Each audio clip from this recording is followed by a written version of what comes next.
Hi, everyone. Today I have with me Marion Roach Smith, and Marion is a best-selling author, a teacher, a coach, a memoir writing specialist, I should say. And she is here with me today because I have her book right here. And it is a little book that has so much information packed in it. I kept going over it and over it and over it. I mean, I don't know how you look at it and you're like, I can read that in an hour, and then you can't because I keep going back and back and back. It's just packed with stuff, and I just want to thank you so much for coming on with me today, so you can answer all of my questions. All of them, I promise. Well, I thought I knew the difference between. No, I'm not sure if I knew the difference between a memoir or an autobiography, but now I do. I definitely understand. But before we say anything, I looked up your book about redheads, Oh, right? Okay, so here's an interesting fact for me that you can. I am blonde hair, blue eyed. My ex husband was blonde haired, green eyed. We had three children together, and two of them are redheads. oh, lucky you. How? How did that Well, happen? that's the wonderful thing about genetics is that it travels in these unpredictable ways, although somewhat predictable in terms of color because it comes hurtling down one side of the family, and if you've got it on both sides of the family, even going back to great grandparents, you're going to have a redhead. But boy, you got more than one. Good for you. Lucky you. It was really crazy. And my daughter, she was my fourth child. And okay, so the other three were, variations of blonde but then she came out and I didn't see her. They like whisked her away, right? Because she was born very quick. And the nurse came back and she said, "Oh, the red hair on that baby." I was like, "Red? What? Are you sure you have the right baby? Because I That's don't great. have haired babies. That's not That's me." great. That's so good. You know, so Nice surprise. so then so then there's an age difference of 8 years between her and then I had another son who was blonde, right? And then all the kids used to mock her and tell her she was adopted because she was the only redhead, right? So my last son is born, same thing. They take him away, and this nurse comes back in and said, "Oh, he's got the most gorgeous red hair." I was like, "Again? I have another red hair? Who does that?" I didn't, who knew? I didn't even know if I have it in my background, but I know he does. You I do. know I know that my ex-husband definitely had red hair in his family, not in his like it went back, grandparents. But, Sure. so There it is. I don't know any Gonna redheads turn up eventually if you have enough kids. That's the deal.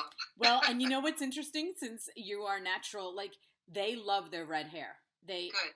they absolutely embrace their red hair. A lot of people, especially our age, I think, it was always looked at like different but now it's not. Now everybody loves it. It's very hip now. I think it's hilarious.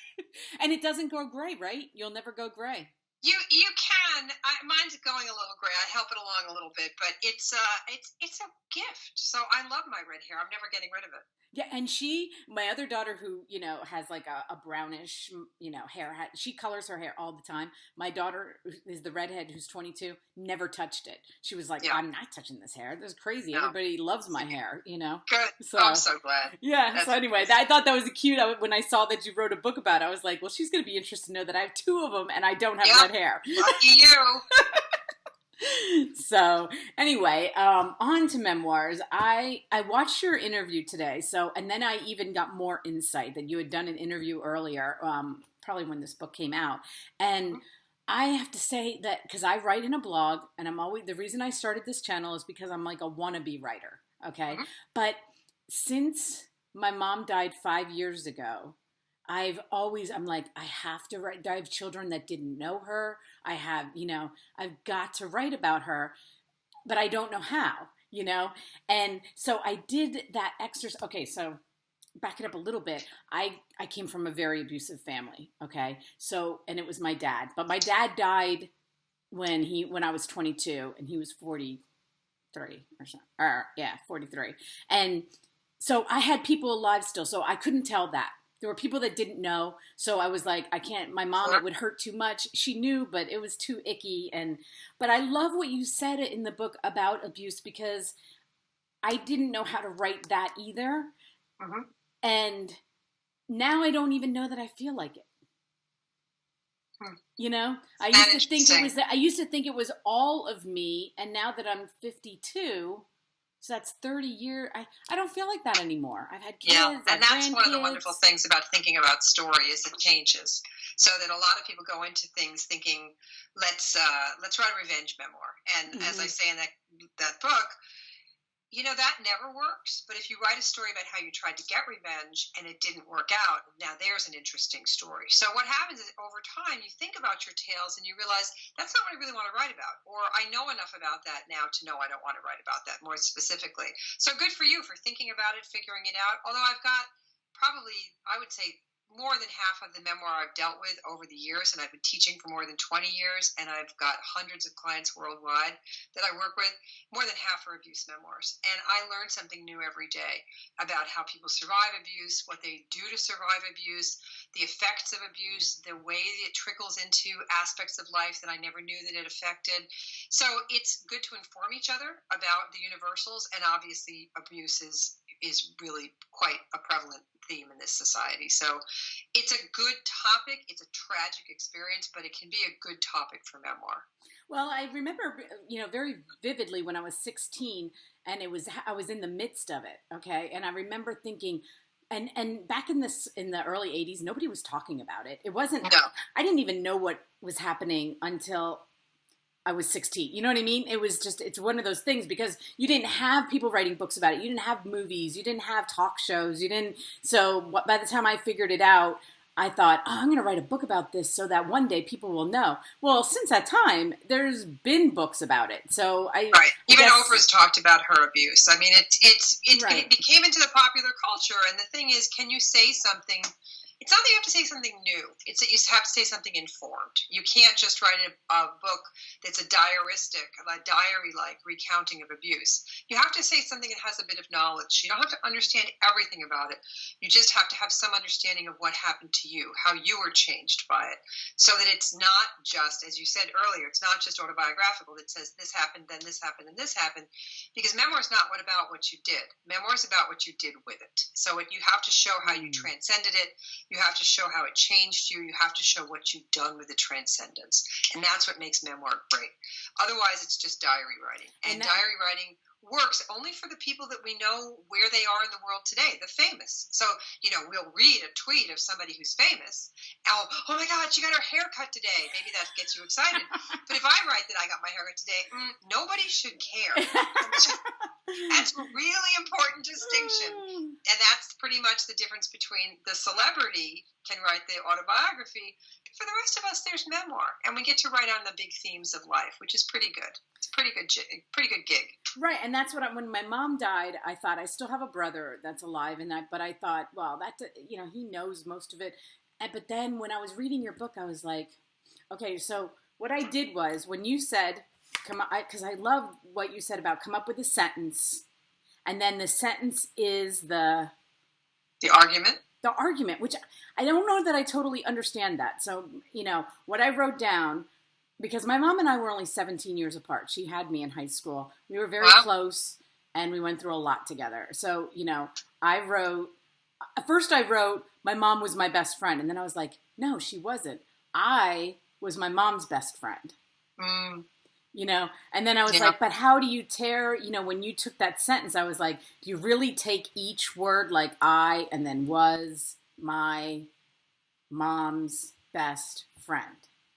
Well, that's not quite an argument yet. That Okay. is what your book is going to explore. That's one of the themes that you're going to explore. But I would ask you if we were working together on your memoir, and now we are, so I can't wait to dig into this.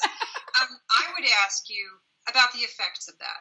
I would ask you about the good and bad of that relationship. I would ask you I know. to show us what happens when you are your mother's best friend in the spectrum of abuse, and how you can do you have to not be her best friend to grow out of the abuse, or was being her best friend the therapeutic aspect of growing out of the abuse, or was going through it together?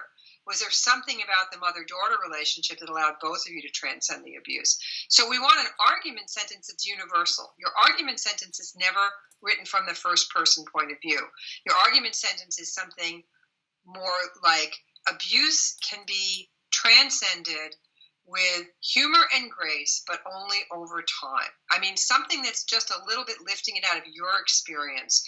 Abuse can be abuse. Oh, recovering from abuse is a slow process, and rushing it only keeps you in the anger forever. Now, that's an argument. And so that way I can break that into 3 acts. I can break it into 12 chapters. I can rewrite it so that it's chronological. But you being your mother's best friend is a major plot point of your book and would be one of your tremendous plot points of your book. Maybe realizing that she was your best friend is the quintessential sort of end of Act 1 in a 3-act structure, a big dramatic moment where you say, wait a minute, I do have a friend here. I may be being abused, but look at this. I not only have a friend here, but I have a friend in the family. My mother is my best friend. And then maybe all of Act 2 is you two fighting this thing out together. So it's a huge issue in the book, but that's not your book argument. Your book argument is going to be something about abuse and transcending that abuse. Does that make sense? Yeah, that makes more sense then, because I was trying to figure out like what is the argument, what that meant in the argument part of it. And what I love about it is that I always did think in order to tell my story, I had to start with, I was born on October 14th. No. And then I was like, oh my God, I'm bored and I haven't gotten through my first sentence. Right. Right. And it was a rainy day, October 1st. Best friend would leave you with is a very autobiographical piece of work. And what we're looking for, I want to read a book about transcending abuse. I don't want to read a book about you. I want to read a book about transcending abuse where you are the illustration. So I can watch the human pilot light in action. I can see how 2 women pulled each other in a family of abuse through it and didn't just survive, but thrived. Oh, now you've got my attention. Now that's a story I want to read. But it's not your story, it's the story of transcending abuse as illustrated by your family. And once you feel yourself get sort of shoved off of center stage there, that's when you can start writing memoir. Awesome. Because it's not about you. It's about the argument and its illustration. Oh, I love that. That's okay. I get that now. That feels better, right? Yeah, it feels way better. It feels, and when I was reading in the book about you going through your mom's Alzheimer's, I went through my mom's cancer, and you went through years. My mom's cancer lasted 3 months from the day we found out until the day she died. And she was 63. She was young, it was 5 years ago. She was, now I look at it, I'm like, oh my God, I'm like 52. I'm like, but it was pancreatic cancer. It was very quick. And, to see, when I was reading about yours, I was like, wow, which is better? I mean, losing a mom, like I had no idea. I fought with my mom half the time.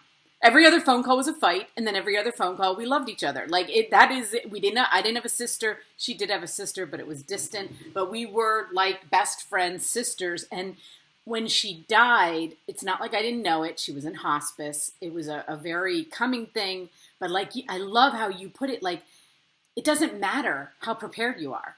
Like it doesn't matter that you want them to because they're in such bad shape. And the day she died, I went through the whole day. I had children around me, got through the whole day. And the only thing I remember, because when you were saying, like, some people remember getting dressed. I don't remember that. Some people remember, I took a shower and I fell over in the floor like, oh my God, I have to never talk to this woman. Like, how am I going to do, And I was like, well, that's a good thing. That's a good starting point because I never thought of that as being a memory that you could write from. As opposed to what does it feel like to lose your mom, kind of, like when you said you have to have feeling in it, like you don't want to just hear, oh, it was horrible losing my mom. Like, no, I want you to show me how horrible. I want you to show me you lying on your side in the shower. That is absolutely what I want you to show me because that is a universal, anybody sees that, we understand what's going on here, right? That's the difference. Right. And, so that's the part I loved about the book is it really illustrated, and then I got it, like, light bulb started going off. So, oh, good. I'm so glad. Yeah. I mean, that's the thing with writers. And I love how you say just write, because I think that we all have it in us. I think some people say, well, I'm not a writer, but I think we all have stories and, maybe we talked ourselves out of it. Maybe we had an English teacher that said we didn't write well. And then we're like, oh, we're not a writer. but I think everybody has something to say. I think everybody has hundreds of stories. And I think that the thing is they've been discouraged, absolutely. They've either been told that writing has no value, or you won't make any money at it, or you're not good at it, or that you shouldn't talk about yourself. And I disagree with all of those things. I believe that people have hundreds of stories. What I try to get people to do is not write one big book, but to write lots of small pieces, write a book, write an op-ed piece, write a personal essay, write a radio essay, write in all different forms and all different lengths.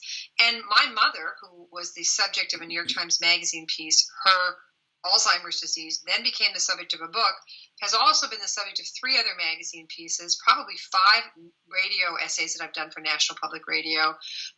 She's always somewhere in many of my stories, but she's not always, it's not the same story that I'm telling all the time. It's from a different point of view. It's from a different experience. Her Alzheimer's will get mentioned, but it's some of them are wildly funny. Some of them are completely heartbreaking. It's to learn that each story is about something individually, and each story has its own argument. And then you can tell and retell the stories of your life for different purposes. And that really frees you up to write, or more specifically, to have a writing life, which is what we're talking about, right? Right.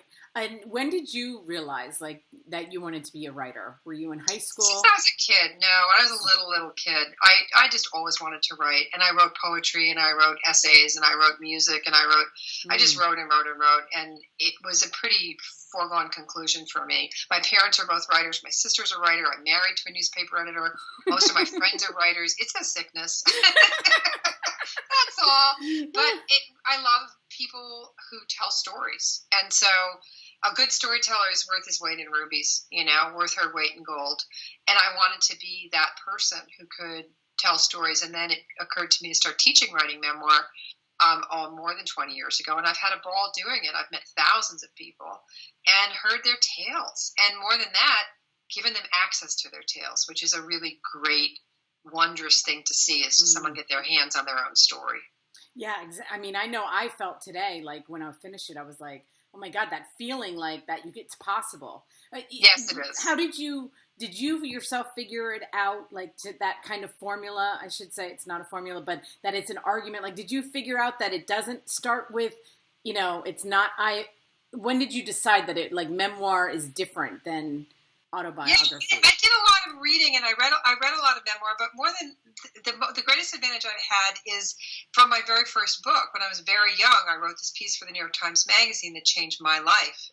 It put me on the Today Show the day after it came out. I was 26 years old, writing about my mother's Alzheimer's, and no one had ever written about Alzheimer's ever in the popular press. It doesn't seem possible, but nobody had ever heard of it. But there were 4.5 million people in the country that had it. But I was lucky enough to get a wonderful book editor for my first book. Her name is Nan Talese. She's still the greatest book editor in New York City, and which means she's the greatest book editor in the world. And she sat with me, and she taught me how to write a book. And because she cared enough to sit with me and look at my copy, she made me come in once a month and show her what I was writing. Because she knew that at 26 years old, the chances were fairly good that if she gave me a bag full of money and sent me home with it, which is what a book advance is, that she'd never see me again because I was 26 years old. So she had me come in. She looked at my copy. She taught me a lot about show, don't tell. She taught me a lot about how to get this thing on the page. And I realized I was writing memoir. At the time, I didn't think I was writing memoir. I thought I was writing science, brain science, but it's not a story of brain science. It's a story of the dreadful effect of catastrophic illness on a family. And so people cared about that story because my mother was so young. She was 49 when she got sick. Crazy. But what I learned was how to tell a tale. And so I figured out the rest of it over the years of teaching memoir. I came up with these insights from writing screenplays, for instance, which I did for a while and made some money at, that there's a good, strong argument for there being a 3-act structure for memoir. You can argue that you can have the whole idea of dramatic structure is a great discussion. Shakespeare writes in 5-act plays, for instance, but memoir works really, really well in 3 acts, and here's why: because it's suited to it. You have a problem, you need a solution, and you need to live with that solution. That's Act 1, Act 2, Act 3. I have a problem. I'm an alcoholic. I need a solution. Well, I wake up drunk in the gutter one day, and I've lost my family, I've lost my car, I've lost my job, I'm next to a smashed gin bottle. That's the end of Act 1. I need to fix this. And the reason we love a 3-act structure is the audience always gets excited when we see me waking up drunk in the gutter, because what do they know? It's going to get better from here. I'm going to solve my problem. It's all about the future, which makes this structure perfect for memoir. So in the next act, you see me trying and failing at a couple of different solutions until right about the middle of Act 2, the light bulb starts to go off. And by the end of Act 2, I have to try the single hardest thing, whatever that is. If it means checking into a place, or it means really giving up drinking, or going to AA, or maybe the last scene of Act 2 is me standing up at my first AA meeting. Great. And then Act 3 is getting my family back, and getting my job back, and getting my dog back, and getting my driving license back. That's a 3-act structure. That's a memoir. That's a perfect piece of work. And I learned this from reading a lot of memoir. So the reason I use the alcoholism as the best example is I learned this from reading the work of Caroline Knapp, who's unfortunately died way too young. But had she lived, I bet she would have written 10 book-length memoirs. Her first was called Drinking, a Love Story, and it's a book, the best book there is on alcoholism, but it's a memoir, not a science book. The second book that was also a bestseller, that was a memoir, she wrote about her relationship with her dogs. And then when Caroline died, her best friend, Gail Caldwell, wrote a memoir about their friendship called Let's Take the Long Way Home. Oh. These two women probably would have gone on to write memoir forever, because they knew that one book at a time, one area of your expertise at a time, one argument at a time, with a 3-act structure, you can write forever. And I would have loved to see what Caroline Knapp was going to write next, because she does it perfectly. Oh, so that's where I learned all this, is reading and thinking and working with people. And I think it works. I think it works for people to know that it's 3 acts, that you have to have an argument, you have to know what your book is about, and that all memoir has to have some kind of transcendence, which it does. You have to get over something.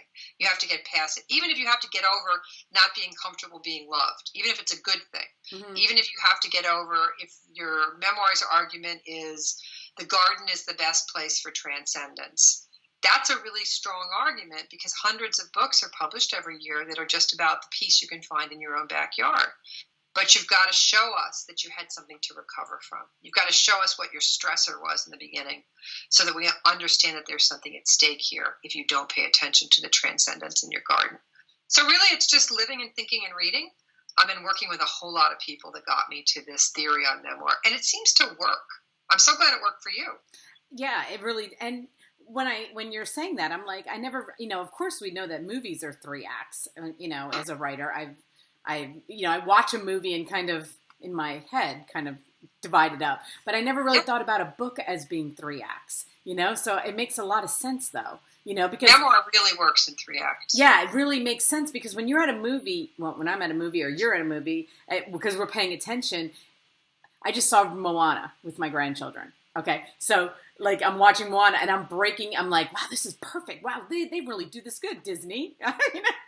They really got this down, but my 3-year-old grandson turns to me at right at the height of Act 2 and he says, "This is boring." And I was like, no, you don't understand. This is great because they're building this up. Just hold on, you'll love it. It's very funny. Yeah, he's only 3, but it was cute, But but that's true. Movies are the greatest place to learn. Screenplays are some of the greatest places to learn how to write dialogue. Screenplays are an amazing lesson in writing, and they're all available for free online. There's a million screenplay places that you can download a screenplay, order up the movie on TV, sit with the screenplay in your lap, and look at how little dialogue there really is. Right. Just look at it on the page, and how much is conveyed in one phrase. Right. People overwrite dialogue like crazy, and you need very little of it, but you do need it. Yeah, it's, but now that I'm thinking that way, I'm like, oh, okay, well, if I do that with movies, I should do that with books. I never really thought about that. And I read a lot of, I guess what I used to think were autobiographies, but now I'm thinking they're memoirs, and I just didn't even realize, because I love to hear people's stories. I mean, I think we all love to hear people's stories. Well, I'll show you. I chart out all my arguments. Here's one that I charted out recently. This is the one from the book, and it says, "Life is hard unless you have a good cat to love." Right. And if you go on my website, you can see a picture of this little piece of card. It's a piece of cardboard. It's an old, manila legal file. Right. And I take it out, and I open it up, and I write the argument across the top. this black line means this is Act 1, this black line means this is Act 2, and this is Act 3 over here. And I chart out, beat by beat, my argument on my pieces of cardboard. Wow. That's how complicated it is. I mean, that's the biggest expense I have is old manila folders that get used 14 times. But I use that one to teach all the time. And it saves my life because I figure out the argument, then I figure out Act 1, Act 2, Act 3. Then, as you asked before, does each beat get its own word? Well, no, yes, kind of, sort of. But each beat has scenes you're going to illustrate. So if your argument really is life is hard unless you have a good cat to love, chapter 1 is clearly life. Mm-hmm. Who are you? Mm-hmm. Introduce yourself to me. Tell me who you are. It's like the prologue, getting back to Shakespeare, it's like the prologue he uses in all of his plays. Think of the opening scene of Romeo and Juliet. A couple of families at war in this city. You kind of have to figure out where you are in the world, what's at stake. That's life. That's who we are and where we are in the world. And we need that in a book. We have to know who's writing this book, right, and what's at stake. And then the next chapter is the phrase is hard. Well, what happened to you? Maybe your husband left, maybe your partner left, maybe your family died. Show me what really got your life to be so hard. And you work through your argument chapter by chapter, beat by beat of your argument, act by act, building and ultimately proving your argument. And then you've got a book. You're done when you prove your argument. It's just math. People just think it's more than math. It's math. Right. And then you finish it, and guess what you do? You write another one. Yeah, exactly. And I love when you brought up Eat, Pray, Love, because that's the one The Wild and Eat, Pray, Love. Because they were the snippets. She kind of weaves some of the things in, but she did it. And then when you said how she did it, I was like, well, no wonder it was such an easy, lovable book, because it just flowed, and right. Every woman related to that book, I think. Structure is the hugest part. If you figure out your structure, you know what your scenes are. You live them. Mm-hmm. But it's structuring it so that it's cumulative, so that the reader feels, I see. Act 1, Act 2, Act 3, cumulative, so that each of the scenes has to be in precisely the place it's in, so I understand the next scene. Right. And I start to build in my mind. I might not literally say at the end of your book, oh, life is hard unless you have a good cat to love. But I will say, oh, cats, wow, animals, they really make our life better. And that's what I feel. And therefore you've proved your argument. It's a remarkable thing, but it's illustrating something universal with the personal. That's why it's such a powerful medium. That's why people love it so much. What did you have to say about the first sentence then? I was just trying to think about it. There was something about the first... Well, it's called the lead in journalism, LEDE, as opposed to LEAD, because they used to set type in lead. And so for some reason they called it the lead, the opening sentence. And the opening sentence really has to grab your reader. I mean, I can be out of a book within a paragraph if you don't grab me. And that doesn't mean it has to have fire and brimstone. It just has to be interesting. Right. And if I'm reading a personal essay of yours, by paragraph 4, I absolutely, positively must know what's at stake. Readers have an amazing organic sense of timing. By paragraph 4, in a personal essay of 1,000 words, we absolutely have to know who's writing this piece and what's at stake, or we start to freak out. And once we freak out, we're gone. Our eyes may be moving over the piece, but we're not paying attention anymore. Similarly with a book, you've got a couple of pages there. You've got 8 maybe, but you haven't got a lot. And if you don't get me, I'm gone. Yeah, and why wouldn't I be? I've got a million other things to do. I've got a million other books to read. Right. I always find, because I do a lot of audiobooks, because I drive a lot, and man, I am like 10 minutes in, you better have me, because I've got a 3-hour drive. If you don't have me in 10 minutes in, I'm fast forwarding to the next one. Of course. I'm just tough on that, And I think in this day and age, it's even worse, because, before we go to a bookstore, buy a book, and you feel like $20 in, you better read it, Now we can go on, we can move on with Kindle or audio or, podcasts or anything. There's so much story online. Oh my goodness. People keep sending me podcasts every day. I mean, I love them, but when am I going to listen to all this? Podcasts. Yeah, you got to be good, and you got to think about it. And It's not the story of your life. It's the proof of some kind of argument that you've thought a lot about. Right, exactly. Well, we have one other thing in common, sort of. What's that? And you are a knitter. Oh, yes. I love to knit. I'm a crocheter. Oh, You what? A crocheter. I Oh, crochet. crochet, yes. Oh, fabulous. And I love how you said about that you take a picture. See, I haven't been doing that so much, and I make things all the time, especially for my grandchildren. They're into those mermaid blankets right now. Mm-hmm. My little, Yep. and I Yep. love that. What you said, like you take a picture of it, and then that's a story. And I was like, I think when you're creative, you're just creative. And I think that's true. I think it's true. But absolutely every piece of knitting is a story in itself. And so I love to take a picture of it. I keep it in a journal. And then sometimes I write about my knitting. mm-hmm. And why not? I write about my dogs. I write about, God help me, I write about my child, my husband, who really likes to be written about. I'm threatened by my child. She said, stop writing about me for a while. It was pretty funny. Recently she told me I could write about her again. It's like, oh, well, thank you so much. How old is she? She's 21. Oh. So, during those teenage years, she didn't want to have anything to do with being the subject of any pieces. And I get that. Yeah. I get it. Well, I just recently started dyeing my own yarn. Oh, nice. Yeah, I did well, with the beauty of YouTube and Facebook, and I see all these people dyeing, and I was one of those that would stand in a yarn store and then go to another one because I couldn't find the exact shade because I am very picky about the shades. And then when I discovered dyeing, well, I just dye it. It's so easy. That's so lovely. And I only use food coloring and vinegar, and so it's all when I crochet things for my grandchildren, I know that it's 100% wool, it's all or 100% cotton, and it's all natural. And that's lovely. So it's lovely. given me another aspect of it. Another Good. creativity. Well, yeah, more creativity is creativity. I really think knitting, cooking, dancing, writing, all of those things are good for you. Yeah. That's my dog shaking his head in the background. Oh. So do you have a cat? No, I did for years. I had two Abyssinians. They both lived to be 16. That was wild because they're crazy. But now I'm just a dog person. I have a dog too. But okay, so let's talk about what you're doing currently. So you have your website, and yes. people. So you do seminars are you doing them online or do you yes. go out? Online? Do them online. I teach 4 different classes online. One is called Memoirama, which is everything you need to know to write memoir in 90 minutes, including a Q&A section. It's a lot of fun. It runs twice a month. It's there's one a month that's in the evening, one a month that's in the afternoon, Eastern Standard Time. And then I have something called Memoirama 2 for those people who have taken Memoirama. And then they learn you've got to have an argument. Then in Memoirama 2, you bring your argument you send me your argument a week before, and I use them to teach a class. And I keep that class very small. There's just 6 people in it because we're going to, by the end of it, you will be able to take that argument home and write a book from that argument. So we really talk about the argument. That's awesome. Then I teach a weekly workshop called Writing What You Know, which has been going on for years, but now it's online.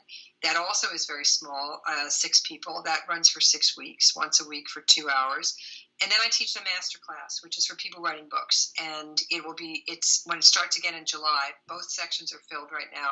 Starts again in July. It'll be 6 months, 3 hours once a month.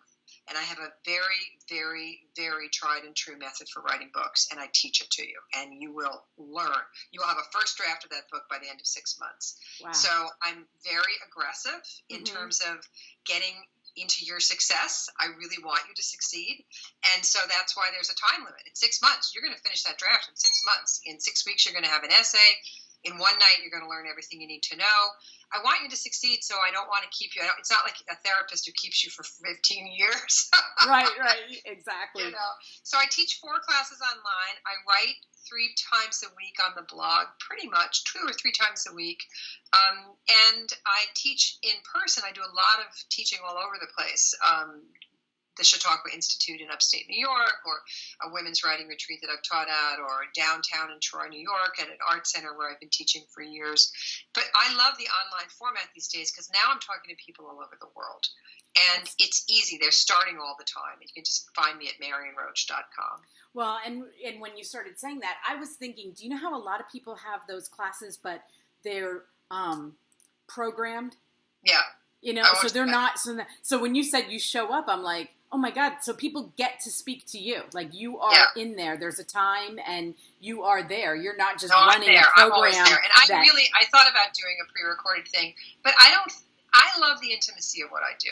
Right. And I love teaching from the work, and I always teach from your work. I don't lecture. I talk at the beginning of each of the master classes, but then we read every single month a piece of yours of 750 words. In the Writing What You Know weekly workshop, you're reading every single week.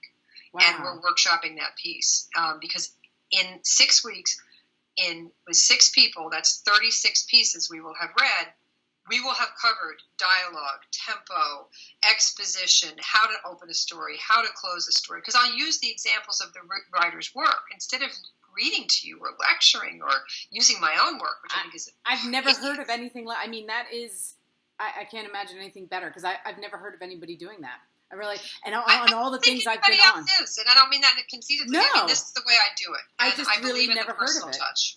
Yeah, because every other writer that I've talked to, they just have the... automated and the people can talk amongst themselves, but they're not there. You know what I mean? So, I mean, the fact that they're actually talking to you and they're actually reading to you and you're reading, I mean, that's... Well, it's my brand and I don't want to slough it off. And I don't really I've taken, like everybody else, a lot of online courses.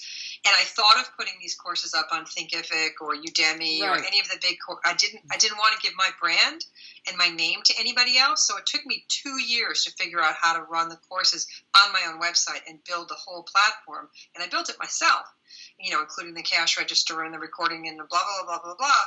But I got it right. And I don't want it to be somebody else's product because I also want to take the responsibility for you learning how to write. So it's important to me. I don't like the pre-recorded thing. I want to see if those times, I would love to do that. I'd love to have you. Yes, I would love to do that.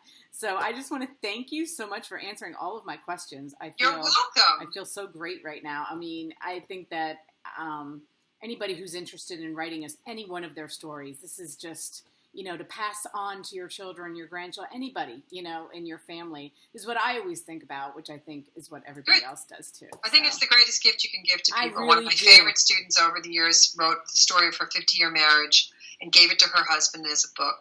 And it was 6 months before he died. And what an amazing gift that she was able to give him. I know. And I begged my mom before I even knew she was sick. She'd tell me a story and I'd say, oh, please write that down. Please record it. Please, do something with it. And she didn't.